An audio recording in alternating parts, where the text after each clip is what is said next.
Hello, welcome to the Field of Screams podcast. Today's episode we will be covering the 2023 movie No One Will Save You. This movie has been making a few waves in the horror community, and I decided to check out the trailer, and it didn't look too bad. One thing I was at first a little disappointed in while watching the trailer was they actually showed the alien, and I feel like that's the cardinal sin of horror movies. You never show your monster or the thing that's haunting the main characters. I decided to check out the movie anyways, though, and see if the movie was worth the hype. A good alien movie can be hard to come by. There's The Fourth Kind. I thought that was a very good movie. I thought it was very fun. There's, of course, Signs. Then we have Alien and Aliens. Of course, those movies in that franchise, but once you list about 5 or 6, I feel like it's kind of hard to make a gigantic list of good alien horror movies. So, anytime there's a chance that there's a good alien horror movie out there, I'm willing to take it, and I pray it doesn't end up like Apollo 18. This movie starts off with a girl who lives out basically in the middle of nowhere. She lives alone, and it shows her going around town, and she's trying to say hi to the other townspeople, but they're just kind of giving her weird looks and glances, and you kind of get vibes that she's not very well liked around town. The movie shows us what she does in her free time. She likes making little models of houses in town, little areas that she enjoys. It's kind of like her own little neighborhood, and then she's writing letters to a girl named Maud. The whole mod is just a little subplot to where you really don't know what's going on to the very end of the film. It's just like a little mystery box. And speaking of mysteries, this film literally has no dialogue. As the movie is getting going, I was watching it with a friend, and as she's doing her activities, like there was a moment where her phone rings, and she just hangs up the phone because she doesn't want to talk to them, and even when she sees other people, she waves, but she doesn't really audibly say anything. And when people do talk or say something, it's in the background, and you can either barely hear it or you don't hear it at all. Once I got about 15 minutes into the movie, I just kind of looked at my friend. I was like, they're literally not going to say any dialogue, are they? And they didn't. I think there was like 3 words of dialogue in the movie. But other than that, that's all you get. Now, the actress who plays the main character, she does a very good job of like emoting looks to give her emotions when she's afraid, or if she's thinking, or if she's sad or happy. You can clearly tell by what the actress is giving off. It was definitely a creative choice to go this route. I mean, I'll come back to that, but let me get started with, at first, once we kind of get the background of this character, that we get our first alien encounter, and this alien's in her house.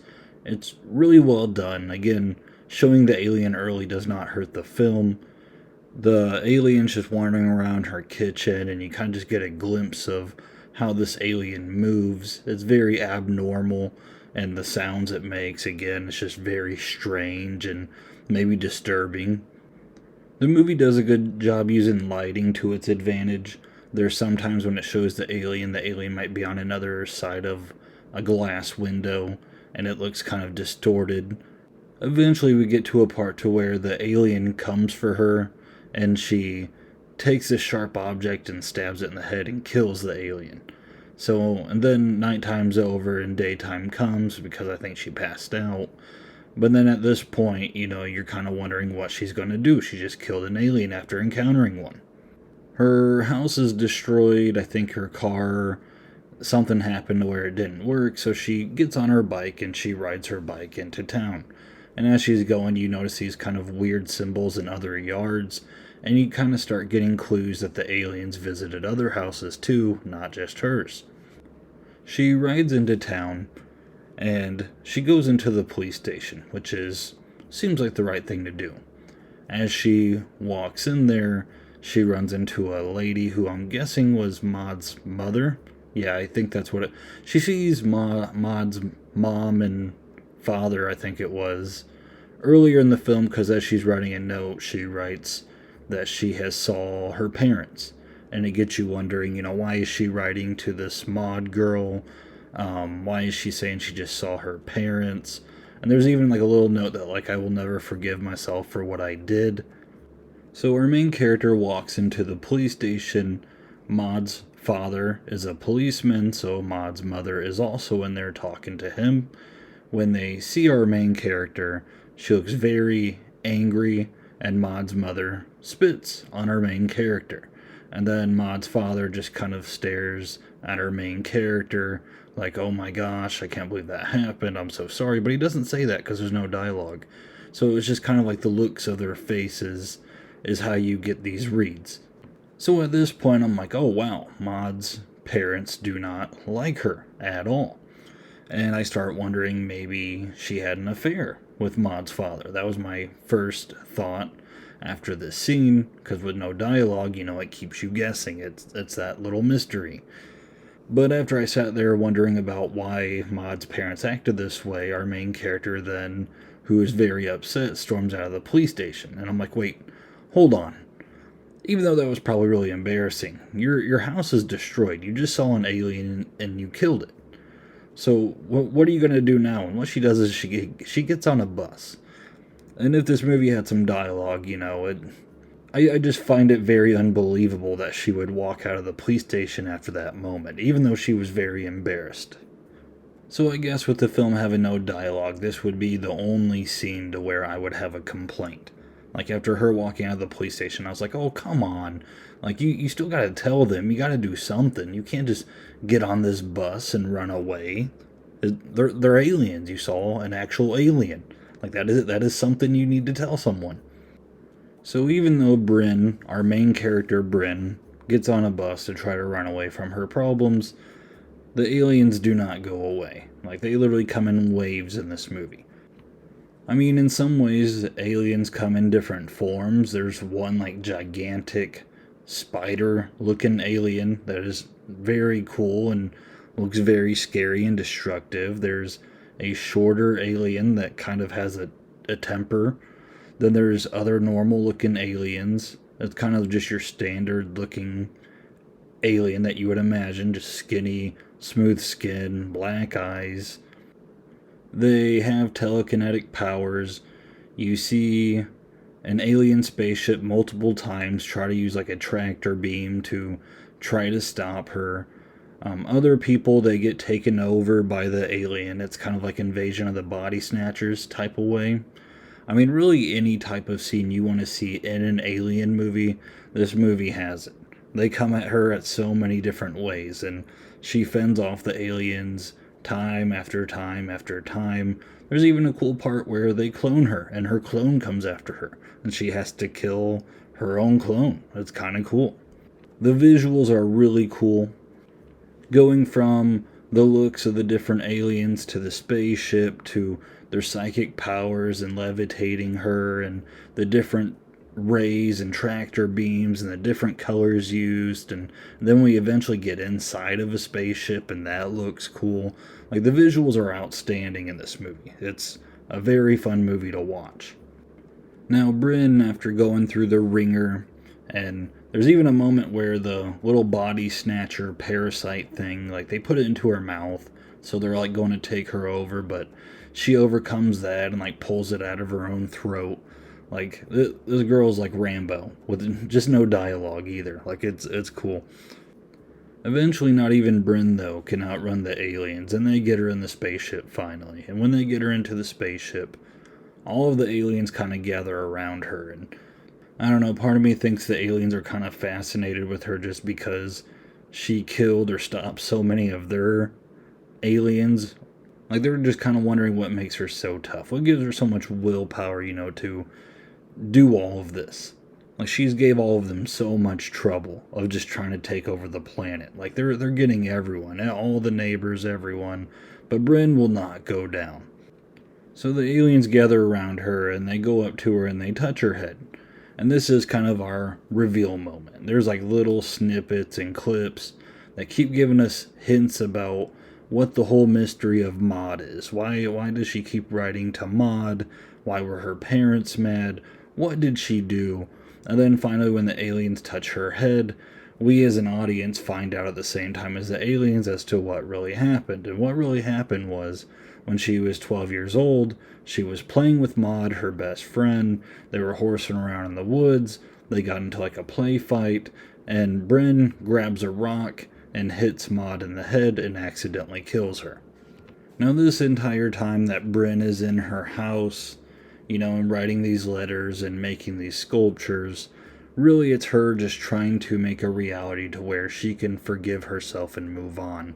She's writing letters to her best friend that died when she was 12, saying she's sorry, telling her different things about her life. The little models, I imagine that's kind of like her own fantasy world.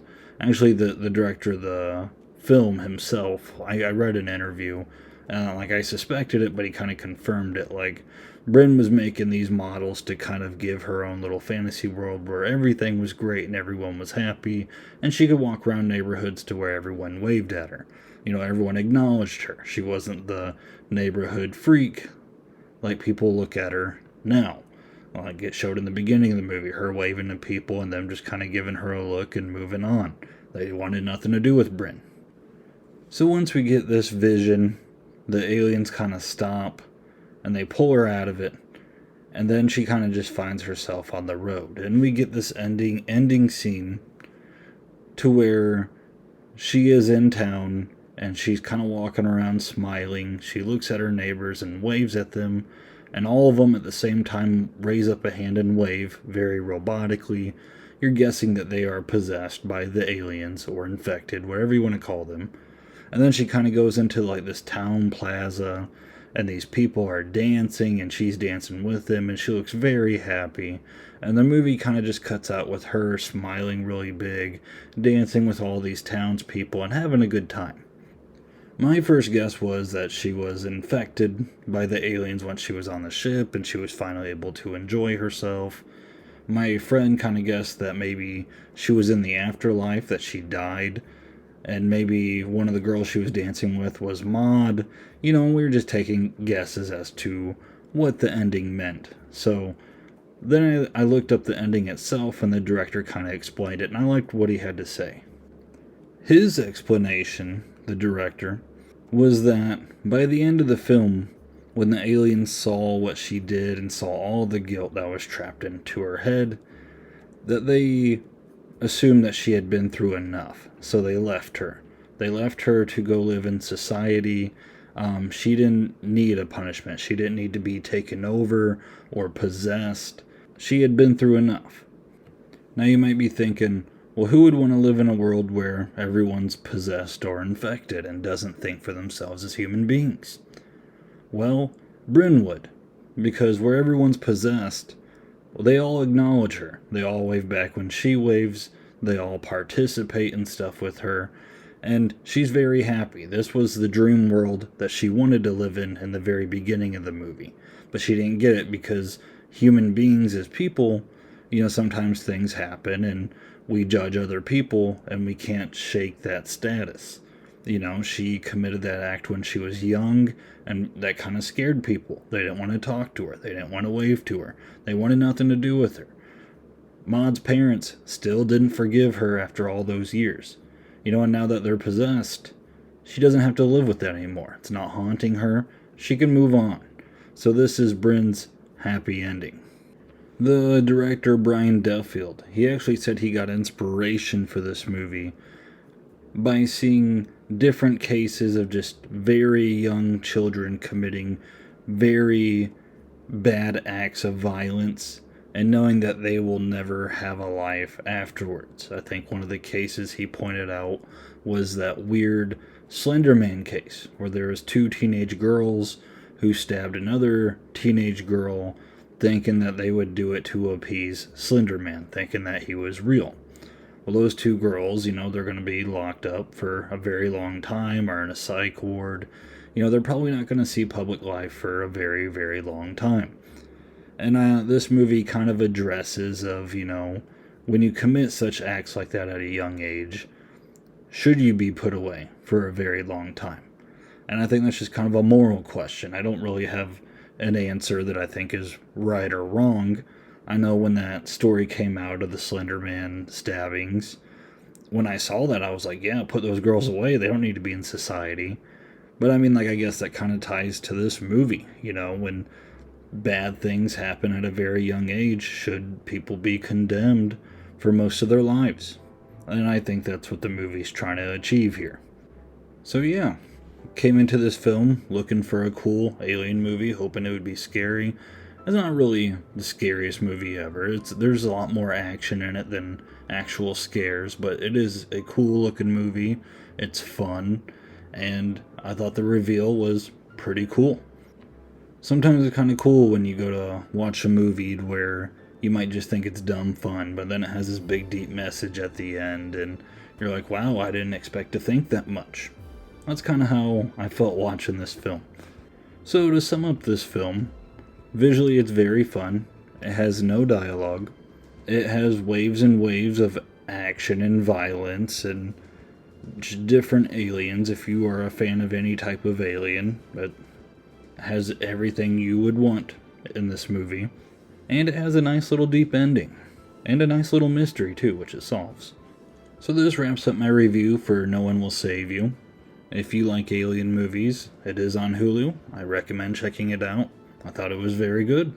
If you enjoyed listening, feel free to subscribe and like this episode. That always helps the channel, helps more people find it. And until next time.